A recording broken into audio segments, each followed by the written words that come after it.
on Scream. This tale's about snakes. Spindleshanks is so scared of getting bitten that I've lent him my stilts. You're perfectly safe. I've got you on a safety line. What he don't know is I love pigeon pie. And pigeons love spider. Nice work, Spindleshanks. I love pigeon pie. This tale is called It's Only a Game, Sport.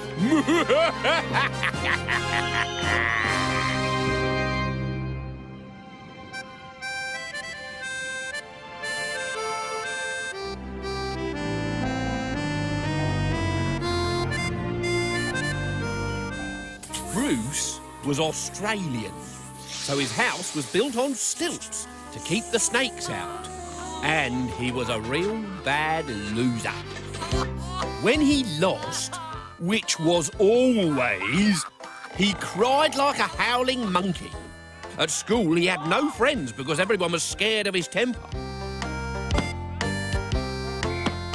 When he missed a tackle in rugby, he flattened everyone with the line marker. When he lost at conkers, he played his sledgehammer. And when he lost a point at tennis, he played with a hedge trimmer. Now listen, Bruce, said the games teacher. Winning is not everything.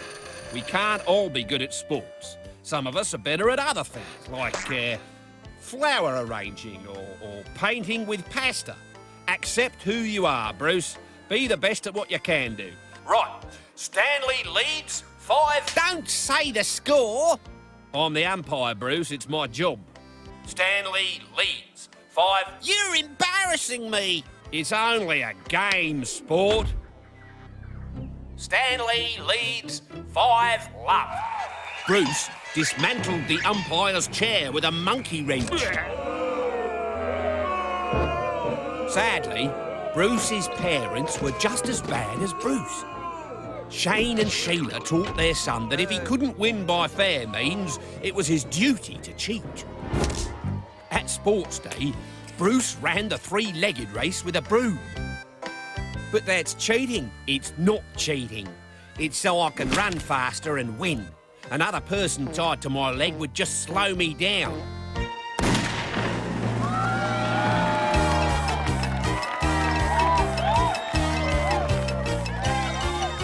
Come on, Brucey! Ram the pole up their nose holes.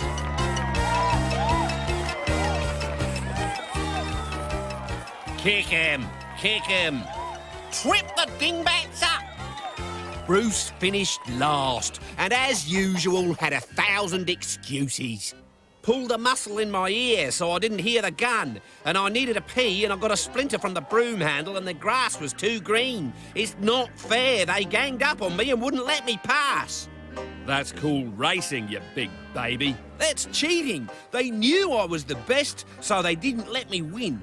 Well, don't stand there blubbing like a Sheila. If I was robbed of victory, I'd drop the hammer thrower's hammer on the winner's foot. Yeah, smash his bones up. That'll teach the dirty cheat not to beat you again.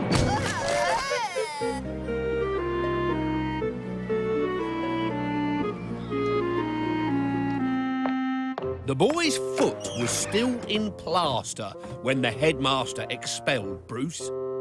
There's no room for bad losers at this school. No other schools would take him either, which meant that 2 weeks later,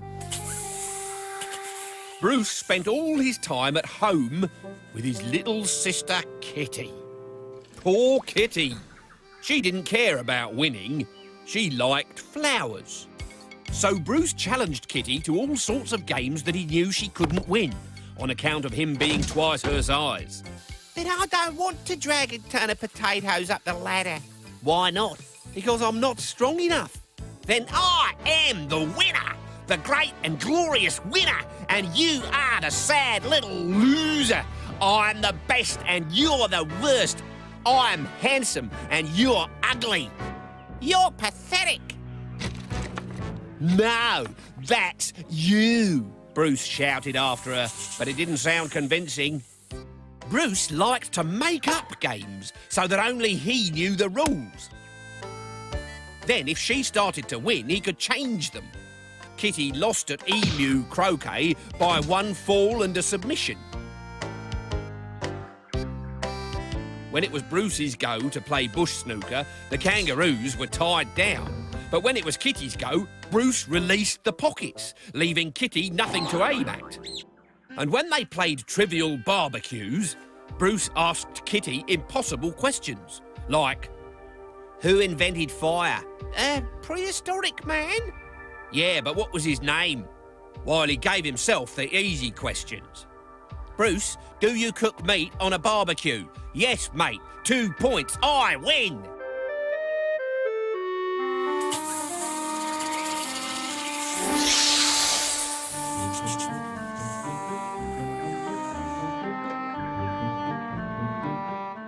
Then, one day, while they were playing dominoes, Kitty snapped. If I don't win, your hamster gets buried alive, OK? Fine, she said.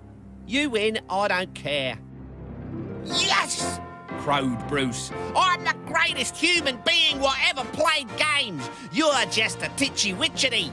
You're nothing. Calling her nothing was nasty. Kitty was Kitty. For the first time in her life, she wanted to beat him. Let's play a game that I choose, she said. You can't win. We'll see.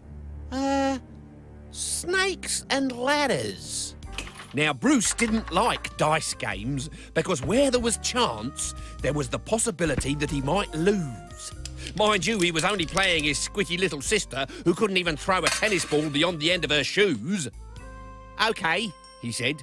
You can start. Kitty threw a 6, then a 5, and whipped up the first ladder.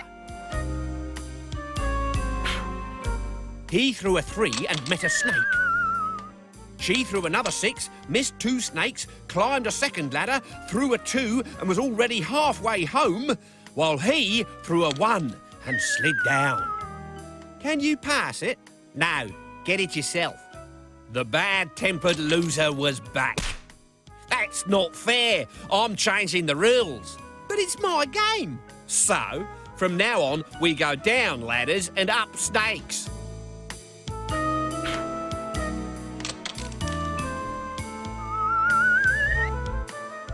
Your go. Oh, look, I've nearly won. And then it happened.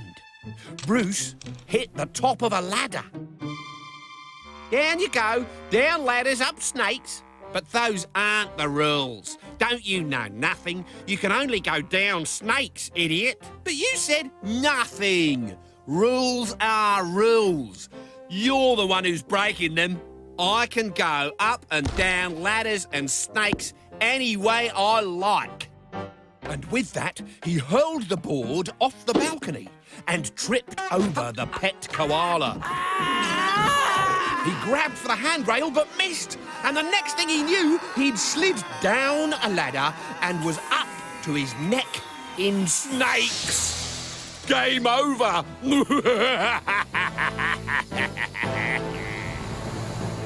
It was an accident, Spindleshanks. How was I to know that pigeons like eating spiders? Anyway, I've taught him a lesson. Trust me.